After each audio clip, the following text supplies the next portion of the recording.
before that they maybe were struggling a little bit, trying to find their way. But going down the stretch, definitely with the injuries to their top two scorers, Tarasenko and Steen, it seems like the Blues kind of found some lines to put together to end the stretch run on a high note and get these guys that they needed playing well, not one of the guys that they needed that are out, to get into the playoffs without having to play too much hockey and rest the injuries they have. Now, it started this week in Winnipeg, and the Blues kept the same lines going that they have been with the two guys out. Oshie with Schwartz and Stasny, Backus with Yaskin and Berglund, Laterra, Ratty, and Jokinen, Ott and Reeves. Now, the first period has seemed like many first periods for the Blues this season, and as I look at it now, I'm just starting to think it's a strategy to try to pace themselves for the way they play, which is high energy, high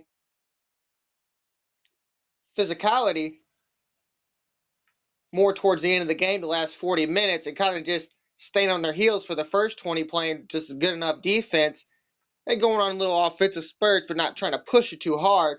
They did have a couple chances, but the Jets goalie, Pavlov, made a couple great saves in the first, and it left the first scoreless at 0-0. But the Winnipeg Jets did score in the second with 17:29 left, and they made it 1-0. And then it seemed like the Blues had tied it late in the second, but this is kind of when it seemed like the referee kind of took over. And if you were watching, hello everybody, and welcome to the sports blog on the Greater STL Sports Network. Robert Bowlesby here with you. And I'm going to start off today's show by introducing myself and telling you a little bit about the network. My name's Robert Bowlesby. I'm trying to get into sports talk media. Tried some other ways to do it. Hasn't quite worked out, so I'm going to try to put a weekly podcast up every week on the Greater STL Sports Network. Well, I'm calling it the Greater STL Sports Network because I'm trying to build this show and other shows to where we can have an all-day viewer, listener experience for the sports talk, for their sports talk entertainment. So let's get things going right now with the St. Louis Blues. And it's just seemed like it's been an up and down, maybe even a roller coaster season for the Blues. Yet they're tied for first place in their division with 93 points, with 2 games in hand against the people they're tied with, the Nashville Predators. Blues playing 69 games of play. The Preds have played in 71. But it just seems like when the Blues are playing good offensively, the goalies get in trouble with either bad defensive play or bad goalie positioning. You're listening to SG4L Radio, part of the SG4L Media Network. Welcome to the football show on the Greater STL Sports Network. Robert Bowlesby here with you. You can tweet me at rbowlesbyjr. You can tweet the Greater STL Sports Network at Greater STLSN. Also find us on YouTube. Hello, everybody, and welcome to the sports blog on the Hello, everybody, and welcome to the sports blog on the Greater STL Sports Network. Robert Bowlesby. Being a league owner is no better because the league owners that are making money is kind of like those percentages in the country type shit where you really, really pull it up. You're like, oh, really? Only like 5% of people really question like that? It's the same thing for league owners. Hello, everybody, and welcome to the sports blog on the Greater STL Sports Network. Robert Bowlesby here with you.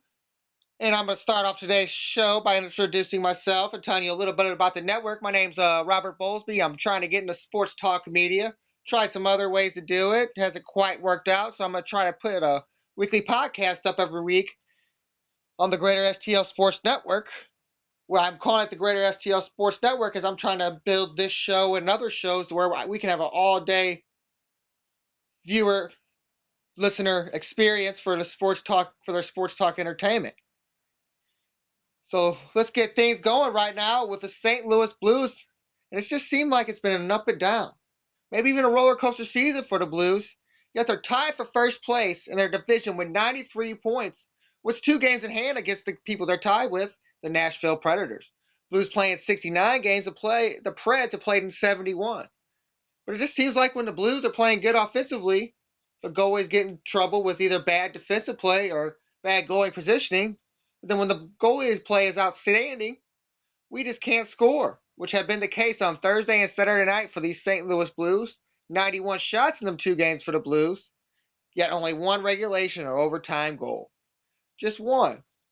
On Thursday night against the Philadelphia Flyers at the Scott trade, the Blues had to take it all the way into a shootout, but yet win 1-0. TJ Oshie and Vladimir Tarasenko scoring. In that game, though, Brian Elliott tied Harold Slavolak for the Blues record with 20 shutouts for that team in his career. Yes, Brian Elliott is the career leader for the Blues in shutouts. Yet we don't give him the above average goalie. We always say he's just an average goalie due to the play he plays in the playoffs. But yet there's been other goalies like Curtis Joseph and Grant Fuhr that we have as elite goalies, yet they don't own the record. So maybe we should stop slacking on other players, except we have been for years putting on Berglund, and maybe start giving Brian Elliott his due. And then in another game, Saturday night against the Wild, the same thing happened to the Blues offensively. The Blues did take a 1-0 lead, but lose 3-1. David Backes puts the Blues ahead. But after that, the Blues had no offense. Just they were putting pucks in the net, goals weren't going in, and the Wild took advantage with 3 unanswered goals. So it seems like the roller coaster was starting to go downhill a little bit. Maybe the Blues were showing that offensive struggle that they had a little bit during the season and they had in years past. But then we embarked on a 6-game road trip, and it seems like that roller coaster might be going uphill as we start off that road trip in Dallas with a 3-0 win against the Stars. And for the first 2 periods, just seemed like the same old Blues. Great goaltending, no scoring. Jake Allen stood on his head as he was in the net for the Blues for the first 2 periods. But then we hit the third, and with 15:04 left, Tarasenko, and who else but Vladimir Tarasenko, scored to give the Blues a 1-0 lead, his 34th. Later in the period, the Blues get a power play, and Steen scores his 20th to put the Blues ahead 2-0. Oshie has an empty netter to secure the win. And this is not surprising for him, as coming into the game, Oshie led the league with 1.36 points per game on the road. But I think this is the road trip of the season for the Blues, the one that defines the season for the Blues. This is a road trip at the end of the season that is going to wear on a team that puts everything into physical emphasis. The Blues, on this road trip, have to put points on the board, have to put points in the standings, stay where they're at, and not give away points to go into overtimes and shootouts. When the Blues come back from this road trip, there's only going to be 8 games left in the season. So if you slip up on this road trip, it's going to be hard to catch up to them teams like Nashville and Anaheim. And they keep saying that they're only worried about 100 points, but I think this is a season you got to go for first. I think it is this season that you have to get the President's Trophy, because you don't want to run into a team that has given you trouble like Chicago. And this year, I know if you get first place, you might be playing the Kings, but the Kings aren't the same old Kings that have been in years past, even though they have come from the 8th place before. Last time I checked, the Kings were in 9th, and Chicago was still up there in 3rd with the Blues. So I think you need to get to that first spot, just to bypass Chicago, get the momentum going, and not stop it early. And maybe when you get to Chicago in the later rounds, that's where you prove that you're the team that can now beat Chicago, that now can take this over and be a good player in the division. But you gotta like how Hitch is working the lines with the goalies, mostly with the lines, switching the lines, like moving Steen around with Backes and Oshie and Stastny, and also moving Yaskin around in Sunday's game against the Stars between 3 different lines. And also you gotta look at what Hitch is doing with the guys we have gotten the trades. Utilize them in the ways he needs to. With Gotch, Bertuzzo, and Mikulik, even though he's only played a few games, he's mixing them in there to put the best lines on the ice to maybe stop the bad defensive play, help the goaltending, and get the offensive going. But he's also giving guys rest, which is going to help a team like this by playing Terry Lippbaum and Olli Jokinen in there to switch out the lines, give the teams rest for a team that's very physical and works you for 60 minutes, which means they have to work themselves for 60 minutes. But with the trades and the team that we already got, with Backes, Jokinen, Bertuzzo playing for Philadelphia, Oshie, Steen, Elliott, they have all been in the playoffs this year. And I think the scoring is getting better. I think the people are kind of sleeping on guys like Stasny or Swartz. I think that this is the year we got the scoring. This is the year that Brian Elliott has stepped up and shown that he can make them goaltending plays. And I think this is the year, with the experience that we have, that the Blues made a deeper run in the playoffs. So if we can do that, I think the Blues fan will be happy. And hopefully in the long run, it leads to that parade on Market Street everybody's wishing for. On to the Cardinals. The Cardinals are now in Jupiter, Florida in spring training. We're not going to start off with a bunch of stats. We're going to start off with the two biggest stories of this spring so far. Adam Wainwright's abdominal issue and Lance Lynn's hip. Said not to be long-term, but when it's the Cardinals, it's a little scary. It just seems like every year the Cardinals not just lose starting pitching, but it just seems like over the recent years they lose pitching depth.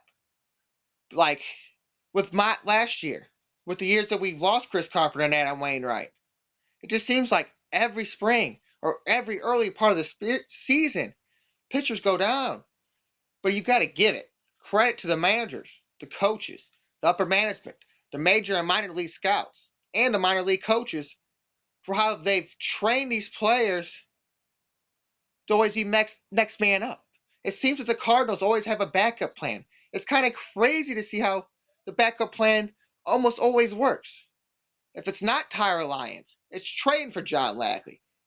It's moving Joe Kelly from a bullpen guy to a starter. It's having Trevor Rosenthal back up. The year that Franklin was messed up that year, Martin Salas came in and saved games for the Cardinals.